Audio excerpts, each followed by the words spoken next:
loin là-bas, ce que vous avez, c'est donc le sarcophage qui a été mis sur le réacteur numéro 4. Vous avez là-bas les autres réacteurs 1, 2, 3 et sur la partie droite, on avait le réacteur numéro 5 qui était en cours de construction, qui était un projet encore plus grand mais qui finalement a été annulé à cause de l'explosion. Et donc au plus qu'on s'approche finalement du réacteur et de la zone, donc des 5 km, plus finalement le compteur GGR là s'affole et on va voir jusqu'à combien il monte. Plusieurs trucs intéressants à savoir. Quand il y a eu l'explosion, dans les années qu'on suivit, ils ont construit autour un sarcophage qui avait une espérance de 30 ans et c'était essentiellement fait en ciment.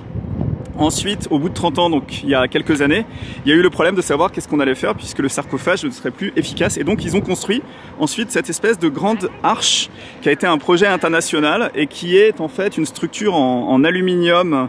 Il y a 2 couches d'aluminium, au milieu il y a de l'air chaud qui circule et c'est supposé fonctionner pendant 100 ans. Et ici, devant le sarcophage, il y a un monument qui a été érigé en mémoire à tous ceux qui ont été sacrifiés pendant cette période. Alors juste aussi, il y a un truc qui est assez intéressant, c'est que si vous visitez ici, on vous donne ce petit collier que vous mettez autour du cou et ça permet d'enregistrer le degré d'irradiation sur la journée. Donc en gros, ça permet de savoir si vous avez été fortement irradié ou pas. Voilà, le meilleur moment de la journée pour moi, ça va être d'aller manger ici.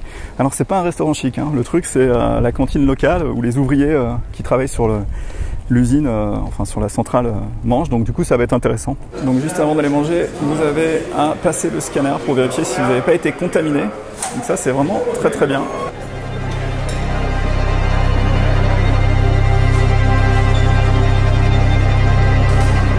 Bon, il y a une petite soupe là qui se prépare. Bon, restaurant, cantine, ici on mange du chou, une sorte de saucisson, un peu de fromage. Ici c'est des galettes de pommes de terre.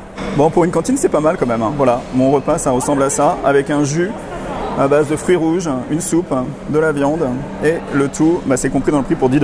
Et après la cantine on va se reprendre une petite dose de radiation. Et on est parti pour aller de l'autre côté. Bon, prochaine étape, ça va être visite de Pripyat, la ville qui est juste à côté de la centrale et là où habitaient les gens qui travaillaient dans l'usine. Voilà, on arrive dans la ville de Pripyat. Donc Pripyat, ça a été la ville dans laquelle habitaient la plupart des ouvriers, juste à côté de la centrale nucléaire. C'était une ville qui était plutôt bourgeoise et qui a été construite en 1970. Et ça, c'est la première pierre a été posée ici.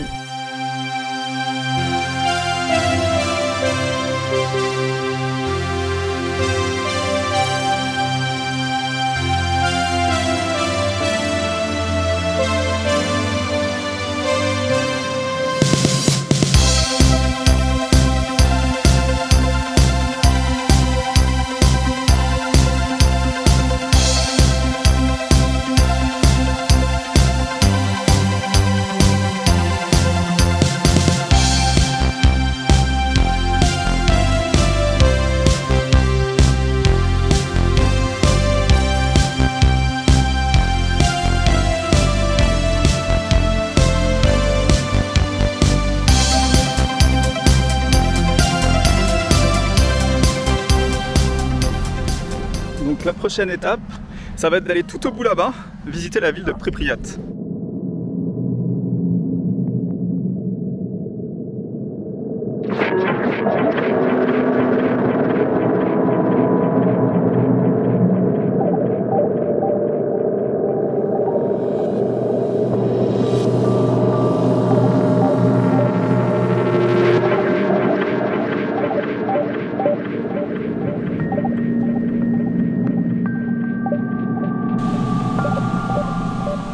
Voilà, Pripyat, c'était la ville dans laquelle habitaient les gens qui travaillaient dans l'usine. Elle est juste à côté.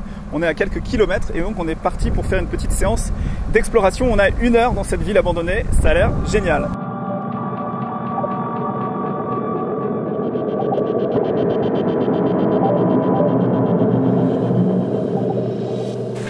Ce grand bâtiment en plein milieu de la ville, en fait, c'était le Palace de la Culture.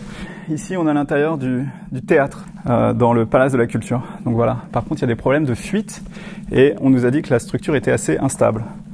Donc on ne va pas y rester trop longtemps. Et là, toujours dans le Palace Culture, on a la salle avec le terrain de basket.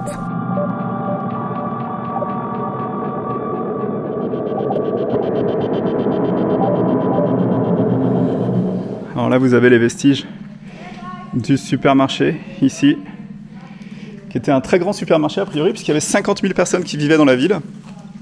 Et là, de ce côté-là, c'est intéressant aussi, regardez, il y a une fresque, alors je ne sais pas si elle date de l'époque. CCCP, c'était Union soviétique. Ça ressemble à des bureaux, une administration. Alors il faut faire attention où vous mettez les pieds, pour pas marcher sur des trucs cassés. Bon, j'ai trouvé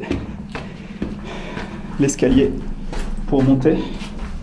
Toujours quelques règles de sécurité, c'est de faire attention là où vous mettez les pieds.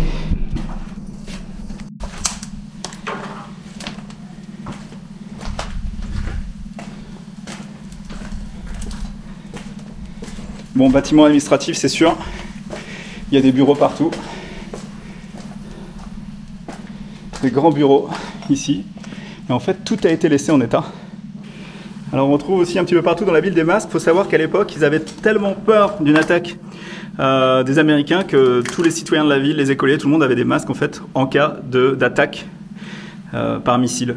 Bon, ça c'est un bâtiment administratif, donc ça m'intéresse moins. Ce que je veux voir, c'est là où habitaient les gens en fait. Donc du coup là, je quitte le bâtiment et je vais dans le prochain bâtiment. Je suis super excité, je trouve ça génial. J'ai pas mesuré en fait la radioactivité, mais il faut quand même faire un peu attention. Donc on va mesurer pour voir si ça atteint pas des niveaux super élevés. Non, je suis à 0,14 pour le moment. Bon, bah voilà, j'ai trouvé l'entrée d'un immense immeuble de 10 étages. Alors là, ça va être cool.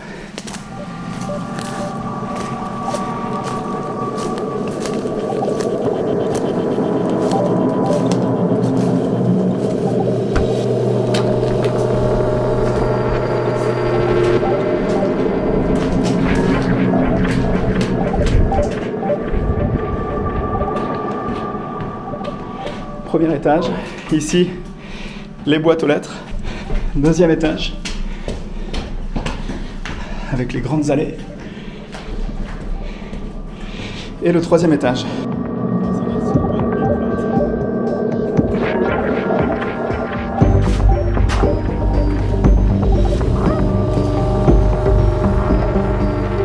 Donc ça ressemble à des chambres, et là on a une baignoire, donc il y avait 2 baignoires au total.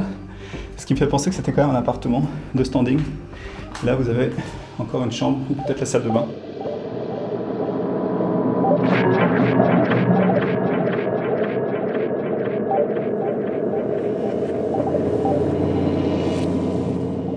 Bon, on sort de la zone d'exclusion. Donc on fait un test pour savoir si on n'a pas ramené avec nous des particules radioactives. Allez, la visite va s'arrêter bientôt. Je bois un petit café latte puisque je suis très fatigué. Ici, on a un char qui date de l'époque soviétique, ici. Et donc, je vous fais la conclusion très vite.